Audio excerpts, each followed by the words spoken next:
चिड़िया की शिव भक्ति और चिड़िया वाली बूढ़ी माँ की कहानी मैं आप सभी को सुनाने वाली हूँ। चिड़िया वाली बूढ़ी माता का मंदिर जो कि गुजरात में स्थित है, यह एक सच्ची कहानी है। अगर आप यह कहानी सुन रहे हैं तो पूरा सुनिए। इस कथा को आधा अधूरा छोड़कर जाने की गलती मत करिएगा, क्योंकि इस पवित्र कथा को आधा अधूरा छोड़ने से आपको पाप भी लग सकता है। इसलिए इस कथा को पूरा सुने। आप शिव भक्त हैं तो भोलेनाथ का अनादर ना करें। विश्व प्रसिद्ध बनारस के विश्वनाथ मंदिर काशी विश्वनाथ का दर्शन कराते हुए हम इस कहानी को शुरू करते हैं। प्रीति करो महादेव से, मत मांगो फलदान, तज कर फल की कामना, करिए भक्ति निष्काम। एक गौरैया पक्षी का जोड़ा एक बड़े से मंदिर में उसके पास स्थित पेड़ पे रहा करती थी, और उस शिव मंदिर में जब भी पूजा पाठ सुबह शाम जब भी आरती होती, तब वो दोनों पक्षी, वो दोनों चिड़िया उस मंदिर में आते और भगवान शिव का आराधना करने लगती और घंटों घंटों बैठे महादेव की भक्ति में लीन रहते। इतनी भक्ति करते, निराधार भक्ति करते कि उन्हें अपने तन मन का, अगल बगल के होशो हवास का कोई पता नहीं रहता। उन दोनों पक्षियों का रोज का यही नियम था। सुबह शाम जब भी मंदिर में घंटी बजती, आरती होती, तब ये पक्षी उस मंदिर में पहुंच जाते और भगवान शिव का आराधना करने लगती। उसके बाद अपने बच्चों के लिए और अपने लिए चारा पाने का व्यवस्था करती। उन दोनों पंछियों का, दोनों चिड़ियों का यही रोज का नियम था। और उसी मंदिर के बगल में थोड़े ही दूर पर एक बूढ़ी माँ का घर था। उस बूढ़ी माँ की कोई संतान नहीं थी। उनके आगे पीछे देख रेख करने वाला उनका कोई नहीं था। वह अकेले अपना जीवन व्यतीत कर रही थी और उस बूढ़ी माँ को पक्षियों के प्रति बड़ा लगाव था और चिड़ियों को, पंछियों को बहुत प्रेम किया करती थी। उनके लिए रोज नित्य प्रति अपने घर की छत पर पानी, दाने, यह सब चीजें डाला करती थी। उस बूढ़ी माँ का यही काम रोज का था और वो दोनों चिड़िया उस बूढ़ी माँ के छत पर आते और आसानी से दाना चुगते, खाते पीते और उसमें से कुछ अपने बच्चों के लिए अपने साथ ले जाते। इसी तरह उनका जीवन व्यतीत हो रहा था। उस बूढ़ी माँ के कारण उन चिड़ियों का पेट भर रहा था और साथ ही वह आराम से निश्चिंत भगवान शिव का आराधना कर पा रहे थे। अब इसी तरह दिन गुजर रहे थे। एक दिन की बात है, वो बूढ़ी माँ बीमार हो जाती है। वो अपने बिस्तर पर पड़ जाती है। उनका बहू बेटा तो कोई था नहीं कि उनका उपचार करता, उन्हें दवाई वगैरह लाता। अब बूढ़ी माँ बिना दवा के, इसी तरह बिना सेवा के बिस्तर पर पड़ी रहती। अब वो अपने छत पर दाना पानी नहीं डाल पा रही थी। अब जब वह गौरैया पक्षी उस बूढ़ी माँ के छत पर दाना चुगने के लिए आते तो वहां दाना पानी नहीं देखते हैं, तो वो सोचते हैं कि बूढ़ी माँ कहाँ चली गई, दाना पानी क्यों नहीं डाल रही है। इसी तरह 2 दिन बीतते हैं, 3 दिन बीतते हैं। धीरे धीरे वो बूढ़ी माँ कमजोर होने लगती है। बिना दवाई दर्पण के एक दिन उनकी मौत जाती है। अब जब वो पंछी देखते हैं कि बूढ़ी माँ का कोई पता नहीं चल रहा है और छत पर दाना भी नहीं डाला जा रहा, तो वो घबरा जाते हैं और बहुत ही परेशान होते हैं और उस बूढ़ी माँ को पूरे गांव में आसपास ढूंढने लगते हैं, खोजने लगते हैं। खोजते खोजते दोनों थक जाते हैं। तो उसमें से जो मादा गौरैया थी वो अपने पति से कहती है, स्वामी, बूढ़ी माँ का कोई पता नहीं चल रहा है। बूढ़ी माँ कहाँ चली गई? वो हमें दाना पानी दिया करती थी और अन्य पक्षियों का देख रेख किया करती थी। वो कहाँ गई? हमने कितना उन्हें ढूंढा लेकिन वो मिली ही नहीं। अब हम क्या करें? उस गौरैया का पति कहता है कि प्रिय, हमने हर जगह बूढ़ी माँ का तलाश कर लिया, बूढ़ी माँ कहीं नहीं मिली। एक जगह हमने उन्हें नहीं देखा, उनके खुद के घर में। हमें उनके खुद के घर में जाकर देखना चाहिए, शायद वो बीमार तो नहीं। अब यह कहने के बाद वह गौरैया पंछी बूढ़ी माँ के घर चले जाते हैं और जब अंदर जाके देखते हैं तो बूढ़ी माँ अपने बिस्तर पर लेटी है। उनके शरीर में कोई हलचल नहीं। उनके चेहरे पर, उनके बदन पर मक्खियां भिनभिना रही थी। वो पंछी अपने पंखों के खड़खड़ाहट से उन मक्खियों को हटाते हैं। बूढ़ी माँ को जगाने की कोशिश करते हैं लेकिन उनके शरीर में कोई हलचल नहीं। अब गौरैया का पति कहता है कि प्रिय, बूढ़ी माँ अब इस दुनिया में नहीं रही, उनकी मृत्यु हो चुकी है। ये देखने के बाद दोनों पंछी बहुत ही निराश, बहुत ही उदास होते हैं। उन्हें बड़ा ही दुख होता है। अब उन्हें दाना चुगने के लिए दूर दूर जाना पड़ता है। अब इसी तरह शाम हो जाती है। शाम को जब मंदिर का घंटा बजता है, भगवान शिव की आरती होने लगती है।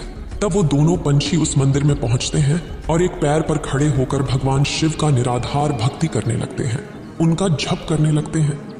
1 घंटा बीतता है, 2 घंटा बीतता है, इसी तरह बहुत लंबा समय बीत जाता है। इसी तरह बिना खाए पिए लगातार महादेव का भक्ति करते रहते हैं। ऐसा करते करते 1 महीने बीत जाते हैं। उन पक्षियों ने महादेव का भक्ति करना छोड़ा नहीं। महादेव का भक्ति करते रहे, ये चीज देख के महादेव भोलेनाथ बड़े ही प्रसन्न होते हैं और उन पक्षियों को दर्शन देते हैं और कहते हैं, हे गौरैया, तुम्हें क्या चाहिए? तुम जो मानूंगी मैं वो दूंगा। मैं तुम्हारी इस अखंड भक्ति से बड़ा ही प्रसन्न हूं। छोटी सी जान होते हुए तुमने अपनी क्षमता से बाहर भक्ति किया है, इसलिए मैं बहुत ज्यादा प्रसन्न हूं। तुम जो मांगो मैं तुम्हें दूंगा। तब गौरैया ने कहा, हे प्रभु, हमें कुछ नहीं चाहिए, हमें बस एक चीज चाहिए। आप हमारी उस बूढ़ी माँ को, उस पुण्यात्मा को फिर से हमें लौटा दीजिए, उन्हें जीवित कर दीजिए, बस हमें यही चाहिए। भोलेनाथ ने कहा, हे पक्षियों, यह सृष्टि का नियम है। अगर जो मर जाता है वो कैसे जीवित हो सकता है? मैं सृष्टि के चक्र में कैसे बाधा बन सकता हूं? तुम और कुछ मामलों तक उस चिड़िया ने कहा, नहीं भोलेनाथ, हमें कुछ नहीं चाहिए, हमें बस हमारी बूढ़ी माँ चाहिए और कुछ नहीं, आप हमें वापस कर दीजिए। तब भोलेनाथ ने कहा, पंछियों, अब वह बूढ़ी माँ का शरीर गल चुका है, उसमें से कीड़े निकलने लगे हैं, उनका शरीर क्षत विक्षत हो गया है, मैं उन्हें कैसे जीवित कर सकता हूं? उनका शरीर ही ठीक से नहीं रहा तो उसमें प्राण कैसे फूंकूं? तब वो दोनों पंछी, दोनों पति पत्नी हठ करने लगते हैं और कहते हैं, प्रभु, आपने हमें वचन दिया था कि तुम जो मानोगे मैं दूंगा, तो प्रभु आप अपने वचन से पीछे हट रहे हैं। भोलेनाथ, आप अपने वचन से फिर नहीं सकते हैं। तब महादेव ने कहा, हे पंछियों, तुम्हारे हट और अपने वचन के आगे मैं विवश हूं। अब इस प्रकार भोलेनाथ ने और उस बूढ़ी माँ के क्षत विक्षत शरीर को सही किया, फिर उसमें प्राण फूंक दिए। वह बूढ़ी माँ फिर से जीवित हो गई। अब अपने सामने भगवान भोलेनाथ को देखकर वह बूढ़ी माँ भाव विभोर हो जाती है, बड़ा ही प्रसन्न होती है, कहती है, हे प्रभु, मेरे जन्मों जन्म के दुख, जन्मों जन्मों के पाप आपके दर्शन मात्र से कट गए, आपने मुझे दर्शन दिया। हे प्रभु, मैंने ऐसा क्या पुण्य किया था कि आपने मुझे जीवित कर दिया? तब भगवान शिव ने कहा, हे बूढ़ी माँ, तुम्हें मैंने तुम्हारे कारण नहीं जीवित किया है, मैंने तो तुम्हें उन दोनों पक्षियों के लिए जीवित किया है। उन दोनों पक्षियों ने मेरा निराधार भक्ति किया, दिन रात बिना अन्न पानी ग्रहण किए मेरी पूजा की, एक पैर पर खड़ा होकर मेरा आराधना किया, इसी कारण मैंने उन्हें आशीर्वाद दिया। उन्हीं की वजह से तुम आज जीवित हो, इस धरती पर हो, वो पंछी कोई और नहीं। जो तुम्हारे छत पर जो गौरैया पक्षी का जोड़ा रोज दाने चुगने आता है, उसी ने ये भक्ति की है, उसी के कारण तुम आज जीवित हो। अब उस बूढ़ी माँ ने दंडवत प्रणाम किया और फिर भोलेनाथ वहां से अंतर ध्यान हो गए। फिर वह बूढ़ी माँ फिर से अपने छत पर दाने डालने लगी, पानी रखने लगी और वह पंछी, वह गौरैया पक्षी का जोड़ा उस माँ की छत पर आते और पानी पीते, दाना चुगते। तब उस बूढ़ी माँ ने उन गौरैया पक्षी से कहा, हे पक्षियों, तुमने मुझे जीवन दान दिया है, भगवान भोलेनाथ का आराधना किया, अपने दिए ना मानकर मेरे लिए मंगा। हे पक्षियों, मैं ये चाहती हूँ तुम मेरे घर पर ही वास करो और नित्य प्रति मेरे आंखों के सामने रहो। अब यह सुनने के बाद उस बूढ़ी माँ का प्रस्ताव वो दोनों पक्षी स्वीकार करते हैं और उस बूढ़ी माँ के घर आकर रहने लगते हैं।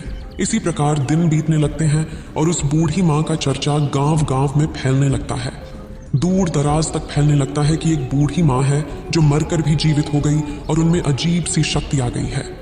अब इसी तरह उस बूढ़ी माँ के पास धीरे धीरे करके एक एक लोग, जिनको कोई दुख रोग होता, उनके पास आता और अपना कारण बताता। भगवान भोलेनाथ के नाम पर पूजा पाठ कर दिया करती, तब उन लोगों का दुख दूर हो जाया करता। धीरे धीरे लोग ठीक होने लगे। अब उस बूढ़ी माँ का ख्याति दूर दूर तक फैलने लगा और दूर दूर से लोग उस बूढ़ी माँ के पास अपना इलाज कराने, अपनी तकलीफों को दूर करने के लिए आया करते। अब इसी प्रकार बहुत दिन हो जाता है और वह बूढ़ी माँ जीवित उसी स्थान पर, अपने उसी घर पर समाधि ले लेती है। आज उसी समाधि स्थल पर उस बूढ़ी माँ का एक भव्य मंदिर है। वह मंदिर गुजरात में स्थित है। चिड़िया वाली बूढ़ी माँ के नाम से वह मंदिर जाना जाता है। उस मंदिर पर आपको गौरैया पक्षी का जोड़ा हमेशा देखने को मिलेगा और दोस्तों, उस मंदिर की बहुत दूर दूर तक ख्याति है। लोग कहते हैं किसी को भी कोई तकलीफ रहता है, कोई शारीरिक कष्ट रहता है, कोई रोग रहता है, तो वहां जाने कर भक्ति करने पर, पूजा पाठ करने पर वो तकलीफ, वो रोग ठीक हो जाता है। एक गौरैया पक्षी ने उस बूढ़ी माँ को कैसे अपने अखंड भक्ति से जीवित कर दिया। भोलेनाथ की कृपा से ही वह बूढ़ी माँ जीवित हो गई। वह बूढ़ी माँ लोक कल्याण करने लगी। तो दोस्तों, हमें इस कहानी से एक सीख मिलती है कि हमें कभी किसी दूसरे पर निर्भर नहीं रहना चाहिए। जब तक बूढ़ी माँ जीवित थी वो दोनों पक्षी उस माँ पर आश्रित थे। उनके मरने के बाद वो पक्षी तिलमिलाने लगे कि हमें भोजन कहाँ से मिलेगा। अब इसी कारण उन्हें कष्ट होने लगा, क्योंकि उन्हें आदत नहीं था दूर दराज से भोजन खोजने का। उन्हें रखा रखाया भोजन मिल जाया करता था। इसलिए कभी भी कठिन परिस्थिति आने पर हमें अपने आप को तैयार रखना चाहिए। हमें किसी अन्य के भरोसे नहीं रहना चाहिए।